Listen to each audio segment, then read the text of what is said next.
Kabanata 8, ang tatlong estudyante at si Ma'am Aisa, mga ilaw sa dilim sa puso ng isang komunidad na puno ng buhay at pangarap, sa gitna ng silid-aralan ng mababang paaralan ng San Isidro sa Tiaong, Quezon, nagsisimula ang kwento ng tatlong estudyanteng bulag, Shane, Patrick, at Reden.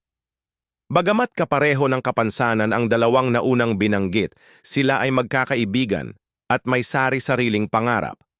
Si Shane, na may matalas na isip, ay madalas nangunguna sa mga talakayan.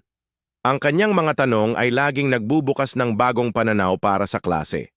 Si Patrick naman, na may angking galing sa musika, ay laging nagbibigay ng kakaibang sigla sa silid-aralan sa pamamagitan ng kanyang tinig. At si Reden, ang pinakatahimik sa tatlo, ay may pambihirang kakayahang makinig at tandaan ang bawat detalye ng kanilang mga aralin. Ang kanilang ilaw, ang kanilang gabay sa madilim na mundo ng kaalaman ay si Ma'am Aisa. Siya ang kanilang guro na hindi lamang nagtuturo ng mga asignatura kundi pati na rin ng aral ng buhay. Si Ma'am Aisa ay isang babaeng may puso para sa kanyang mga estudyante, lalo na sa tatlong bulag. Nakita niya ang potensyal sa bawat isa sa kanila at hindi siya nagpatinag sa hamon ng pagtuturo sa kanila. Isang umaga, habang tinatalakay ni Ma'am Aisa ang tungkol sa mga bayani ng Pilipinas, biglang nagtanong si Shane, "Ma'am, paano po natin malalaman kung sino ang tunay na bayani? Yung nakikita lang po ba natin ang kanilang mga gawa?" Ngumiti si Ma'am Aisa. "Shane, hindi lang sa paningin nasusukat ang kabayanihan.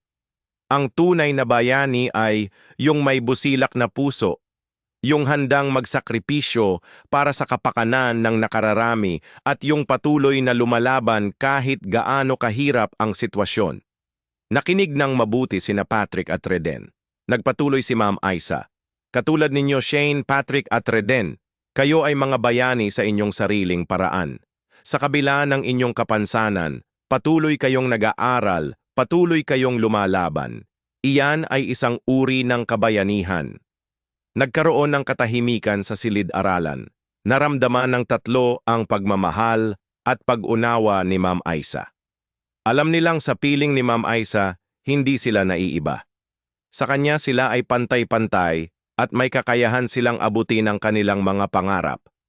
Habang nagpapatuloy ang araw, ang bawat aralin ni Ma'am Aisa ay naging isang ilaw na gumagabay sa kanila. Sa bawat salita niya, nakikita ni na Shane, Patrick at Reden ang mga kulay ng mundo, nararamdaman ang init ng pag-asa at nabubuo ang kanilang mga pangarap. Ang kanilang silid-aralan ay hindi lamang isang lugar ng pag-aaral, kundi isang kanlungan kung saan ang dilim ay nagiging liwanag sa tulong ng kanilang pinakamamahal na guro. Anong susunod na kabanata ang gusto mong malaman sa kanilang kwento?